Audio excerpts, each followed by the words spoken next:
We are on Article 9, the teacher and the parents. So, for Section 1, a teacher shall establish and maintain a cordial relation with parents and shall conduct himself to merit their confidence and respect. So, that is self-explanatory.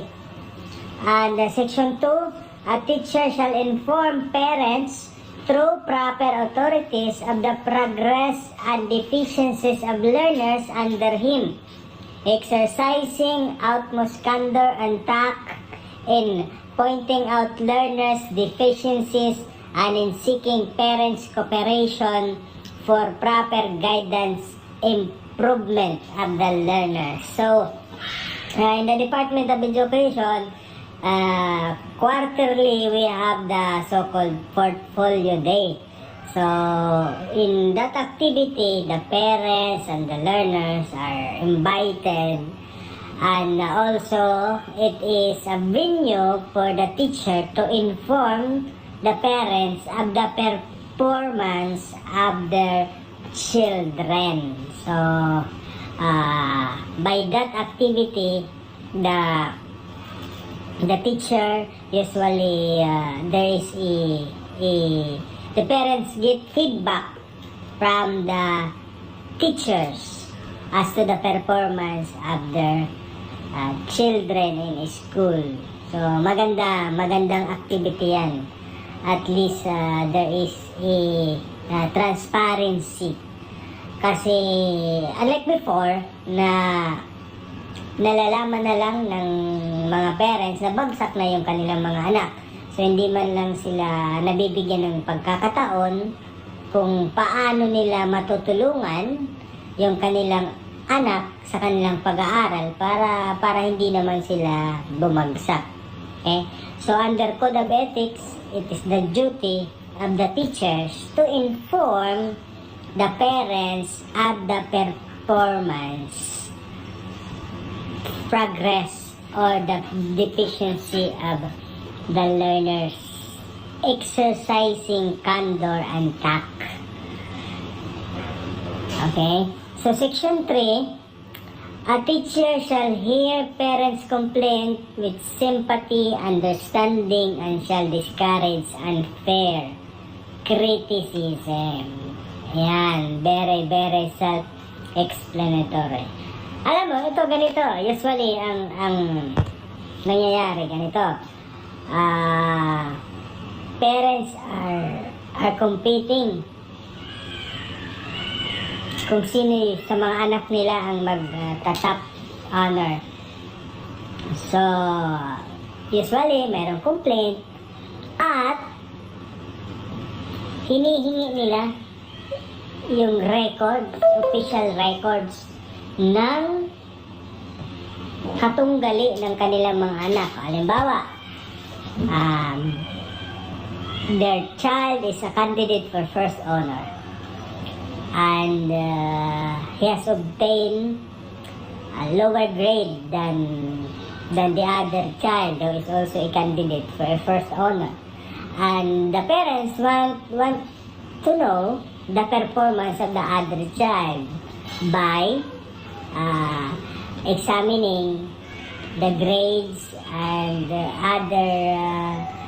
other academic projects or performance of the child. So, being a teacher, are you allowed to show to these parents the grade and the performance of the other child? Pwede ba yun? Pakita mo sa parents. Without the consent of the other child and the parents of the child. Well, President Brosas, bakit? Sir, because of confidentiality, I guess. Okay. Correct. So, we have the Data Privacy Act.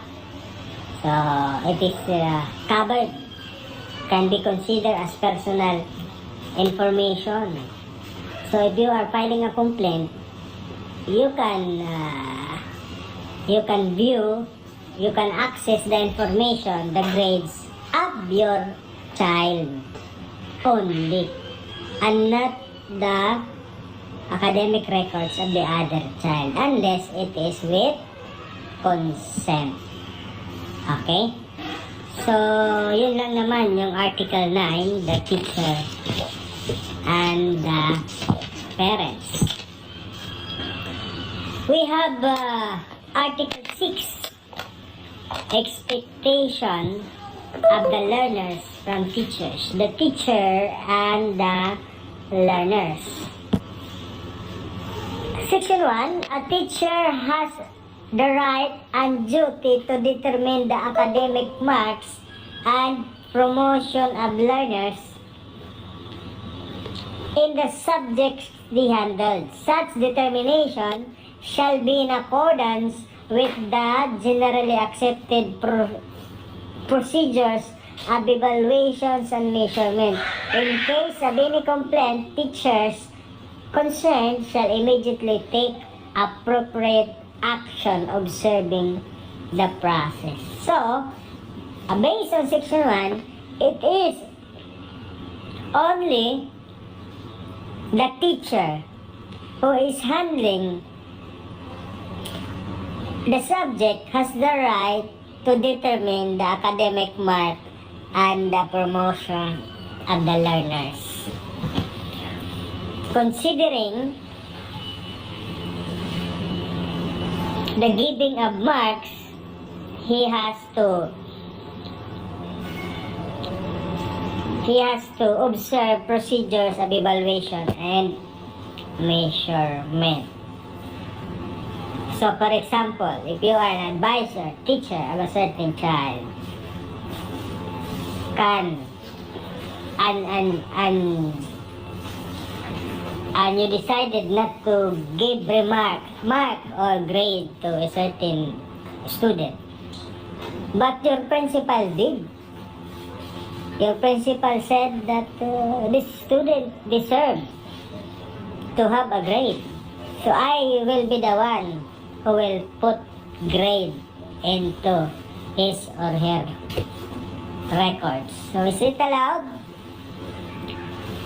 Based on Section 1?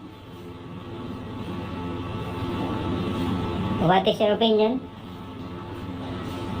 Well, based on the Code of Ethics, it is only the teacher who is handling the subject. It's the right and the duty to determine the academic mark. Basically, because the principal is not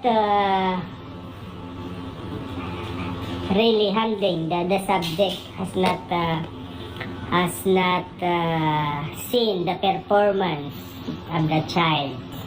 Unlike if you are handling the subject, you are checking the activities, you are there facilitating the learning, so you have the time to observe the performance of the said child, unless there is really a reason for the principal to give the grade. In case of discrimination, or if that will cause injustice to the child, the acts of the teacher will cause injustice to the child, then also it's the right of the child to have a grade. Okay? So Section 2, a teacher shall recognize that the interest and welfare of the learners are the first and foremost concern and shall handle its learner justly and impartially. Yun naman yung mahalaga doon. We must recognize the welfare and the interest of the learner as the first and foremost concern. So in all our activities, in all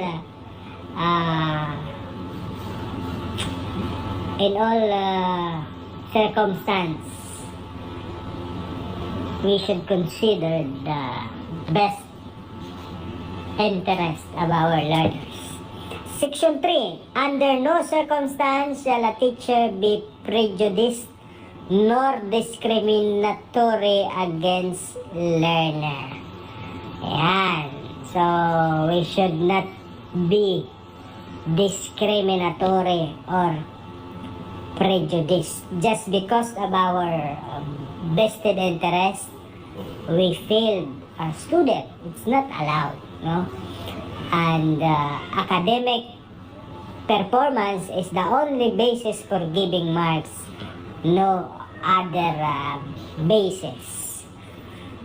It's not because of the behavior of the child. It's not because of the child's absenteeism. The only basis for giving marks is the academic performance. We continue.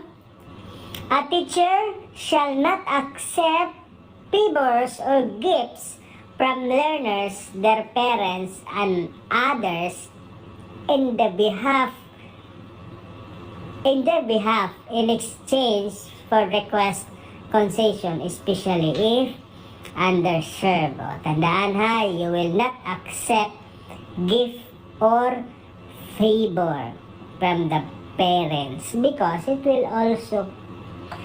will result to bias.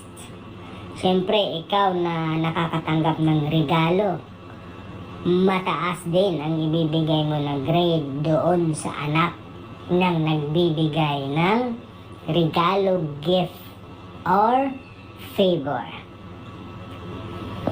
Section 6. A teacher shall base the evaluation of the learner's progress on the merit and quality of academic performance. So, yan ang sinasabi ko.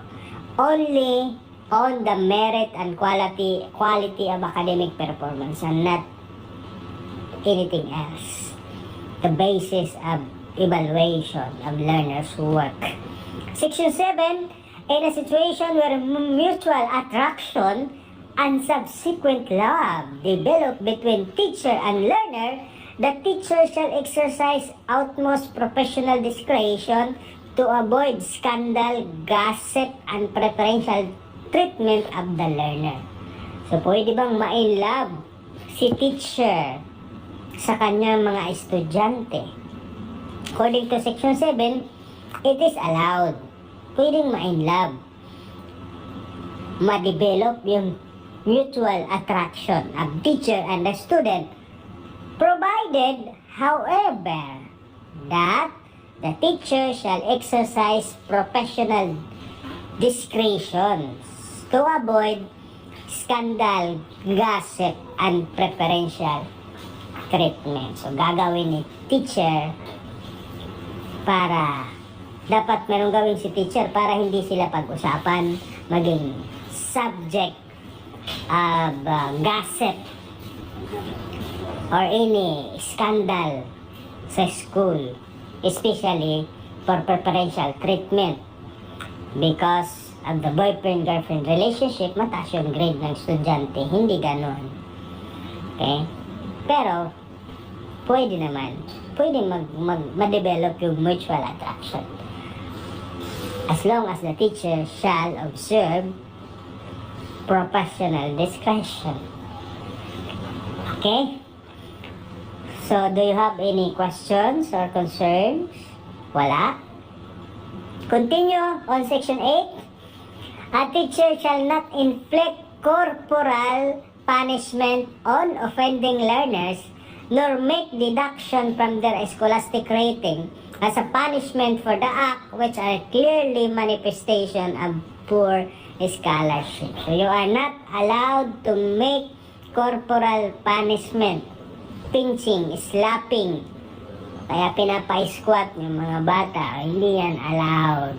Nor you make a deduction because of the misbehavior of the students. No, it's not allowed because the only basis for the academic the basis for evaluation is the merit and quality of academic performance and not anything else.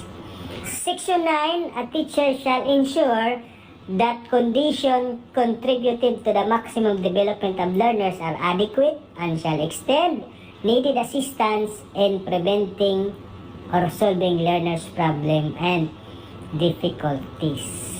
So self-explanatory. In other words, the summary of this Article 8 is that we consider the best interest of our learners. Okay? So, we continue our discussion on Article 5 unless you have some concerns or you have doubts or queries. So, Article 5, Section 1, Article 5, which is the teacher and the teaching community. Section 1. Teachers shall at all times be imbued with a spirit of professionalism, loyalty, mutual confidence, faith in one another, self-sacrifice for the common good, and full cooperation with colleagues. When the best interest of the learner, the school, and the profession is at stake, any controversy, the teacher shall support one another. Oh, malinaw sa Code of Ethics. You support one another when the best interest of the learner, the school, and the profession is at stake. Section 2. A teacher is not entitled to claim for work not of his own and shall give due credit for the work of the others which he may use. Okay. So in other words, if you are applying for promotion, do not use the certificate of recognition and appreciation of other teachers.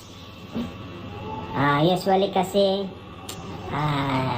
blank yung name ng certificate of participation or certificate of recognition in seminars or conference. Then here comes your co-teacher who is applying for promotion. He or she will borrow your certificate. Teacher, hiramin ko muna yung certificate mo kasi magpapapromote ako. Hayaan mo, pag ikaw naman yung manghiram, papahiram ko din. Pero sa ngayon, wala akong certificate of participation ng mga seminars. Pwede bang makahiram ng dalawa? Ayan, so that is in a form of dishonesty. So you are using, you are claiming credit which is due for others. And if you have used work of your co-teacher, you have to acknowledge them. You have to acknowledge the source or the author of the same work. Okay? Malinaw yun. Section 3. Before leaving his position, a teacher shall organize and leave to his successor such records and other data as are necessary to carry on the work. Yan, tandaan nyo, malaga yan. Bago ka man lang umalis, mag-resign, mag-retire sa iyong posisyon as a teacher, dapat ihabilin mo ang iyong mga data necessary to perform the work of the said teacher. Kasi karamihan, halimbawa, pag nagre-resign, biglaan na lamang umaalis na hindi man lamang iniiwan yung mga class records, minsan dinadala pa ang mga teacher's manual o kaya references. So, nangangapa yung pumalit sa kanya. Paano kung last quarter na, halimbawa, February, tapos hindi pa nagbigay ng grade si teacher from June, from first grading. So, hindi na makontak yung dating teacher. Ano ang kanyang gagawin? Yun ang masakit sa ulo ng bagong teacher na naka-assign. So, you being a responsible teacher that will leave before leaving the position, you have to make sure that records and other data are in place. You have to turn over it to the next teacher who will handle your class. Okay? Next, a teacher shall hold inviolate all confidential information concerning associates and school and shall not divulge to anyone documents which has not been officially released or remove records from files without the official permission. Okay, especially if you are a custodian of records, do not immediately release any data or information concerning your teachers or your student. So here comes a visitor, went to your office, asking, ma'am, pwede po bang mahingi ang personal data sheets, biodata ni Mrs. A, teacher ng grade 7. So, ikaw naman, because you are friendly, you entertain the visitor. Wala pong problema, sir, ma'am. Nandito po sa record yung kanyang personal data sheet. Kung gusto nyo, photocopy nyo, kaya picturean nyo. Is it allowed? Any reaction? Okay. It's not allowed. We have the Code of Ethics and we have also the Data Privacy Act. Especially if it involves personal sensitive information. Information that cannot be divulged to the public, especially if that information will be used against that said teacher or learner. So what will you do if there is a person requesting for data? You let them write a request. You let them write a request stating thereto the specific purpose of getting that data. Pero ito, halimbawa, I am the owner of that data. Pumunta ako sa inyo, ma'am, nag-apply pa ako ng trabaho sa abroad. Gusto ko po sana kunin yung aking record ng 137 kasi dito po ako nag-graduate. Ano ang gagawin nyo dyan? Maaari nyo bang ibigay yung data sa kanya because he is the owner or she is the owner of that data? Or mayroon pang procedure na gagawin? Hello? In that case, sige, Balbarona. For that case, sir, kailangan mo na i-verify kung siya talaga yung tao na yun, sir. Okay, tama. You will let the person show valid IDs. Yan. If really she is the one who is the same person as reflected in the record of the school.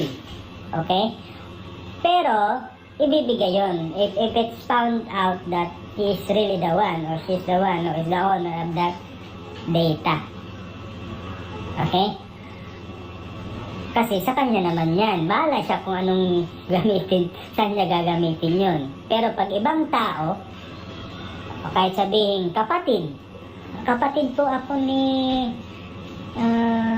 Mr. B, nag-apply po siya sa abroad, kailangan niya po ng data 137 galing sa school nyo.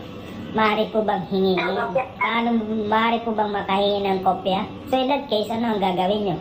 Kailangan nyo muna na may pakita ng tao na yon that he or she is authorized to obtain that data. Hanapan nyo ng authorization o kaya special power of attorney. Okay? To show that there is a consent coming from the owner of the data. Yan. So, Section 5, it shall be the responsibility of every teacher to seek corrections for what may appear to be an unprofessional and ethical conduct of any associate. So this is done only if there is an incontrovertible evidence for such conduct. Okay?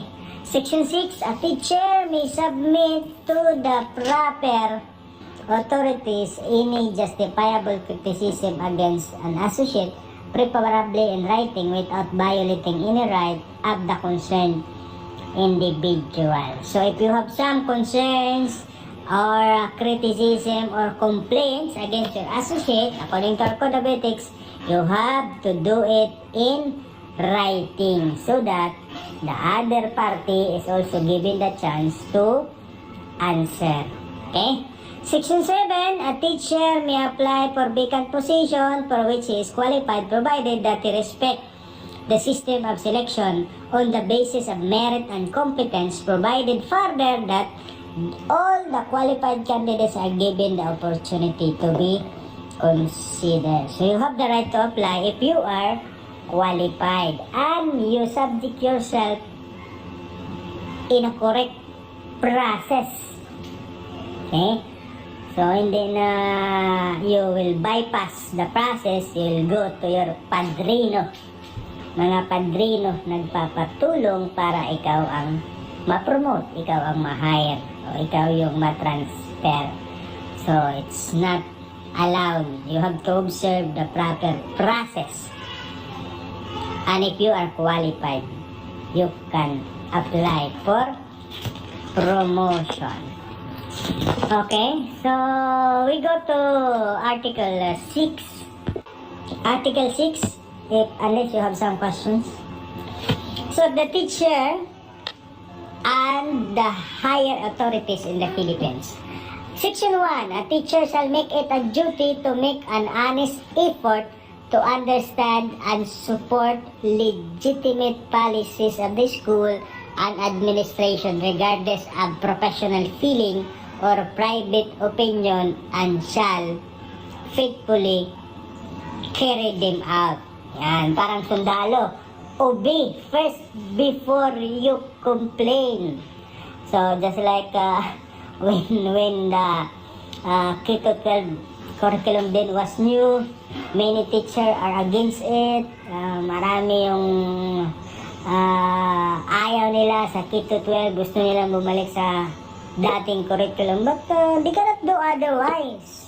According to our code of ethics, you have to faithfully exercise your profession regardless of the professional feeling or private opinion to support legitimate policies. Okay? Section 2. A teacher shall not make any false accusation against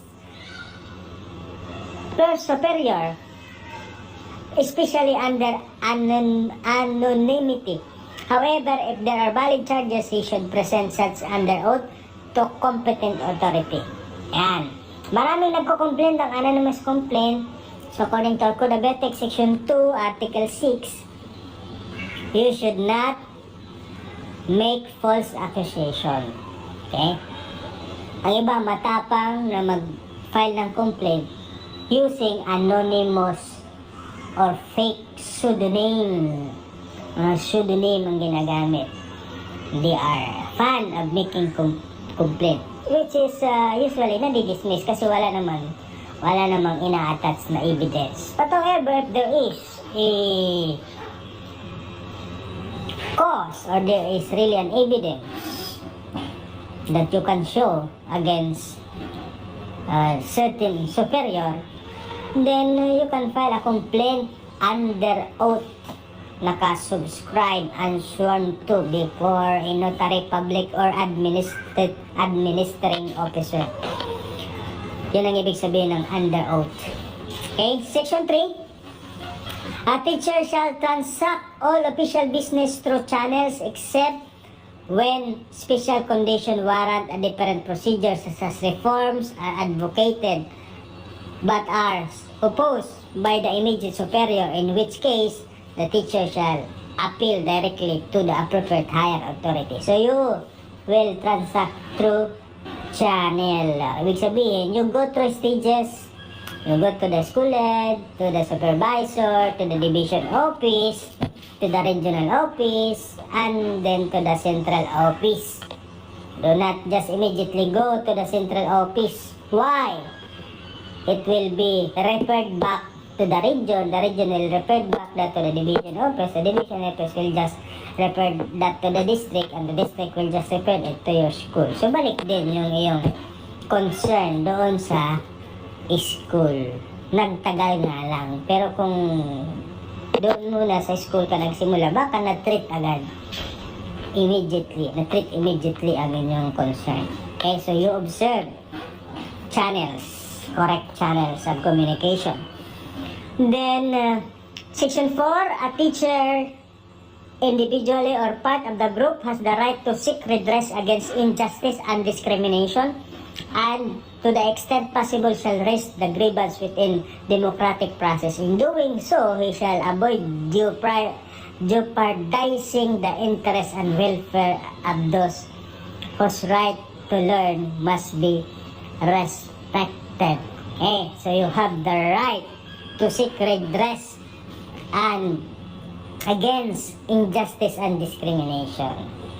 Yan. Pero wag kayong magwiwelga, magpipikit, magrarally while on official duty, official hours. Matatanggal kayo sa serbisyo. Monday, halimbawa, Lunes na Lunes, supposed to be you in the classroom, but you were outside the division office, kayo ay nagrarally, ibigay ang aming hardship allowance, ibigay ang aming bonus. Ngayon na. Yan. Kinabukasan, tanggal ka na. Because you're supposed to be, you are in your classroom. Bakit nasa kalsada ka sumisigaw? Dapat nandoon ka sa inyong classroom. You are rendering your duties and function. Yan.